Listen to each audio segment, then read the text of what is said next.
السلام علیکم ناظرین، اگر میں کہوں تمہارے نہ آنے سے میری جان جانے کا خطرہ بھی ہو سکتا ہے، وہ حد درجہ سنجیدہ تھی۔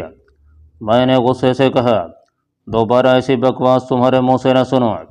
تو آ رہے ہو؟ میرے غصے کی پرواہ کیے بغیر اس نے اپنی راگنی الاپی۔ آ جاؤں گا۔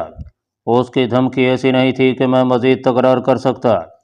میں منتظر رہوں گی، اور ابھی میں مخابرہ آف کر رہی ہوں، باقی باتیں ملاقات پر ہوں گی۔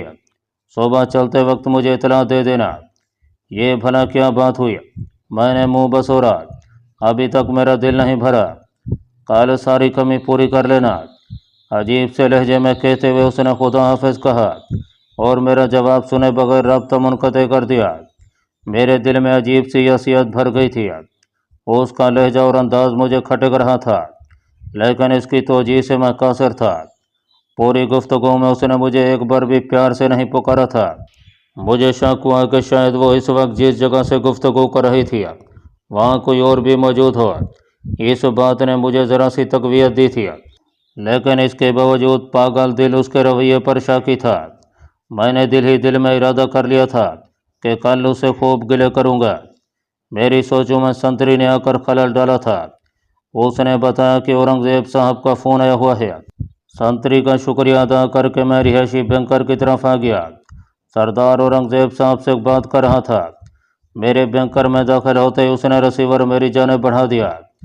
رسمی کلمات کی ادائیگی کے بعد اورنگزیب صاحب نے مجھے مشن کی کامیابی کی مبارکباد دی۔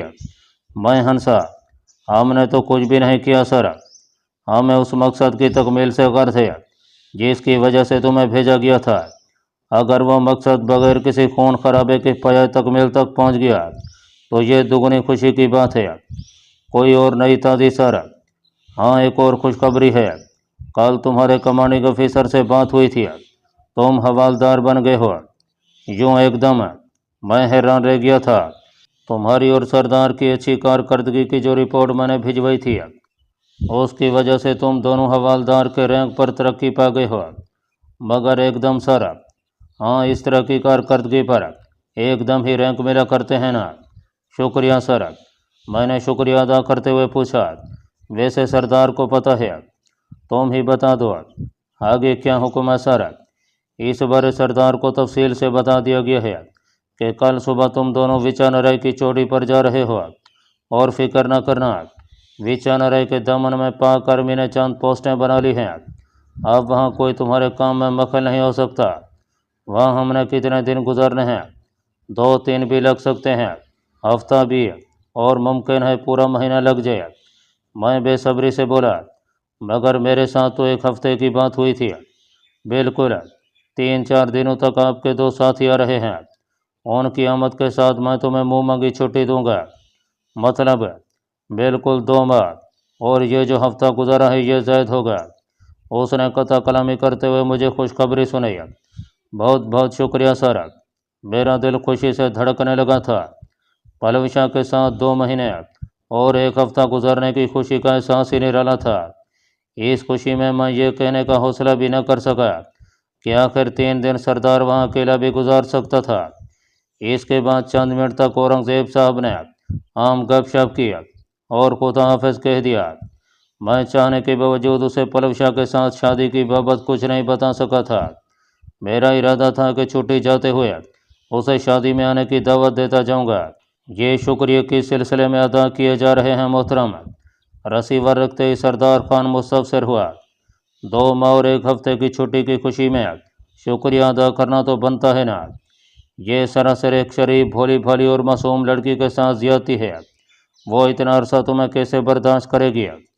وہ پگلی اس چھٹی پر کہاں کانے ہوگی؟ میرے چہرے پر دبی دبی مسکراہٹ کھلنے لگی۔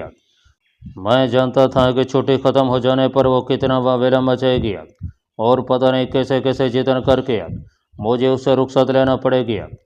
ہائے رے خوش فہمیاں! سردار افسوس بھرے انداز میں سر ہلانے لگا۔ ایک افسوسناک خبر سناؤں؟ سنا دو، یوں بھی تمہارے منہ سے کبھی اچھی خبر نہیں سنی۔ میں حوالدار بن گیا ہوں۔ اوہ واقعی، اس سے بری خبر آج تک نہیں سنی۔ یعنی اب تمہیں استاد جی کہنا پڑے گا۔ بہرحال مبارک ہو۔ نہیں، اس سے بھی بری خبر یہ ہے کہ تم بھی حوالدار بن گئے ہو اور تمہیں بھی مبارک ہو۔ سردار کے چہرے پر خوشی ظاہر ہوئی۔ ہاں، یہ کام کی بات کی ہے۔ اچھا، فضول بکواس چھوڑو اور کام کی بات سنو۔ وہ منہ بناتے ہوئے بولا، تمہارے نزدیک کام کی بات پلو شاہ کا ذکر ہی ہے؟ میں نے حیرانی بھرے لہجے میں کہا، یار تمہاری باتیں کبھی کبھی تمہارے پٹھان ہونے پر سے میرا اعتبار اٹھا دیتی ہیں۔ پٹھان سے اتنی سمجھداری کا ظہور قیامت کی نشانی ہی ہے۔ اچھا پھوٹو، تمہاری پلو شاہ خان وزیر کو کیا مسئلہ درپیش ہے؟ اس سے ملنے کے لیے کل مجھے علام کھیل کے نالے تک جانا پڑے گا۔ کل صبح سویرے ہم نے وچا نرائی کا رخ کرنا ہے، اس لیے یہ فطور دماغ سے نکال کر سو جانے کی کوشش کرو۔ میں مذاق نہیں کر رہا، جانتا ہوں اسے مذاق نہیں حماقت کہتے ہیں۔ یہ کہتے ہی وہ رضائی میں گھس گیا تھا۔ میں نے اسے منانے کی کوشش کرتے ہوئے کہا، یار اتنا وقت نہیں لگے گا، گھنٹے بھر کا کام ہے، اس کے بعد واپس آ جاؤں گا۔ راجے صاحب جانے اور واپسی میں کم از کم 10 گھنٹے خرچ ہوں گے، اور وہاں بے شک آدھے گھنٹے کا ہی کام ہوگا، مگر تم نے کئی گھنٹے لگا دینے ہیں۔ میرا مطلب ہے تمہارا جی اتنی جلدی تو نہیں بھرے گا کہ تم جاؤ اور کام کر کے واپس لوٹو۔ یار تمہاری چھوٹی سی بہن کا حکم ہے، اور جانتے ہو اس نے کیا دھمکی دی ہے؟ میں نے ایک لمحہ کی خاموشی اختیار کرتے ہوئے سردار کی دلچسپی جاننے کی کوشش کی، مگر وہ خاموش لیٹا رہا، گویا اسے کوئی سروکار نہیں تھا کہ پلو شاہ نے کیا دھمکی دی تھی۔ مجبوراً مجھے خود ہی بتانا پڑا۔ کہہ رہی تھی کہ اگر میں نہ گیا تو اسے کچھ بھی ہو سکتا ہے۔ یقیناً یہ دھمکی اس نے پہلی بار نہیں دی ہوگی۔ سردار سنجیدہ تھا۔ ہاں، مگر میں کوئی خطرہ مول نہیں لے سکتا۔ چنارے بین نے بھی تمہیں کئی بار جانے کی دھمکی دی ہوگی، اور ہر بار تم نے اس کی بات ہنسی میں اڑا لی ہوگی۔ کیا یہ بکواس کرنا ضروری تھا؟ چہرے سے رضائی ہٹاتے ہوئے اس نے مجھے غصے سے گھورا۔ ہاں، چنارے بہن کے جانے کا غم تم نے صرف اس لیے برداشت کر لیا ہے کہ سلطان خان کی شکل میں اس کی نشانی تمہارے پاس موجود ہے، اور امید ہے لیزونا بھی اس کا غم غلط کرنے کے لیے آ جائے گی، مگر میرے پاس پلوشے کا کوئی متبادل موجود نہیں ہے۔ اس کو کچھ ہو گیا تو شاید میں نہ بچ سکوں۔ ٹھیک ہے، صبح میں تمہارے ساتھ چلوں گا، تمہاری موجودگی میں تو میرا کام آسان ہو جائے گا، لیکن وچا نرائی پر اگر ہم دونوں سے کوئی نہ پہنچا تو یہ خبر چھپی نہیں رہے گی۔ میری غیر موجودگی کو تم چھپا سکتے ہو، ہم دونوں کی غیر حاضری راز نہیں رہ پائے گی، تم بس فضول کے تخمیے لگا سکتے ہو۔ سردار جلے کٹے انداز میں کہتے ہوئے دوبارہ رضائی میں ہو گیا۔ اس کا مفاہمتی لہجہ سنتے ہی میں نے متبسم ہو کر کہا، شکریہ خان صاحب، گو کسی پٹھان سے بھلائی کی امید رکھنا، میرا مطلب یہ ہے ممکن تو ہے، لیکن بہرحال شکریہ۔ وہ خاموش رہا۔ میں نے اپنی بات منوا لی تھی، اس لیے میں نے بھی خاموشی اختیار کرنا مناسب سمجھا۔ صبح سویرے ہی میں نے سردار کو اٹھا دیا تھا۔ میں جلد از جلد علام کھیل کا رخ کرنا چاہتا تھا۔ نماز پڑھ کر اس نے تھوڑی دیر آرام کرنے کی کوشش کی، لیکن اس کی یہ کوشش میں منت زاری سے ناکام بنا دیا۔ بعد النخواستہ اسے تیار ہونا پڑا۔ ناشتہ کر کے ہم جانے کے لیے تیار تھے۔ ڈی بلاک سے نکلتے ہی میں نے پلو شاہ کو اپنی آمد کا بتا دیا تھا۔ رات کی طرح اس نے میں منتظر ہوں گی کہہ کر رابطہ منقطع کر دیا۔ اس سے ملاقات کی خوشی میں نے اس کے رویے کو نظر انداز کر دیا۔ ملنے پر میں اسے خوب گلے شکوے کر سکتا تھا، یوں ہی کام پر اسے شرمسار کرنا مناسب نہیں تھا۔ ڈی بلاک کے نالے میں اتر کر ہم دونوں الوداعی مصافحہ کر کے مخالفت راہ میں مڑ گئے۔ میرا رخ مغرب کی طرف اور اس کا مشرق کی طرف ہو گیا۔ اللہ کے واسطے مطلوبہ کام کرتے ہی واپسی کی راہ لینا، اور پیار کے اظہار میں جو کمی بیشی رہ گئی ہو وہ چھٹی جاتے ہوئے پوری کر لینا۔ یوں بھی شادی سے پہلے بہت زیادہ بے غیرتیاں اچھی نہیں ہوتی ہیں۔ جاتے ہوئے بھی وہ مجھے تاکید کرنے سے باز نہیں آیا تھا، نہ وہ لیزونا ہے اور نہ میں کوئی پٹھان کہ تمہیں ایسی نصیحتوں کی ضرورت پڑے۔ اسے ترکی بترکی جواب دیتے ہوئے میں تیز رفتاری سے نشے میں اترنے لگا۔ ارد گرد کے مناظر اس وقت اتنے سہانے لگ رہے تھے گویا پرشباب بہار میں چمن نظارے میسر آ گئے ہوں۔ نالے میں بہتا شفاف پانی کا شور جھرنے کی طرح کانوں میں گھنٹیاں بجا رہا تھا۔ 3-4 دنوں کی دوری کے بعد کسی کے ملنے کو دل کا یوں بے قراری ظاہر کرنا اس بات کا مظہر تھا کہ وہ میرے دل میں کتنے گہرائی میں پیوست ہو گئی تھی۔ تیز رفتاری کا مظاہرہ کرتے ہوئے میں نے نصف وقت میں مطلوبہ فاصلہ طے کر لیا تھا۔ اس نے آخری ملاقات کی جگہ ہی پہنچنے کی ہدایت کی تھی۔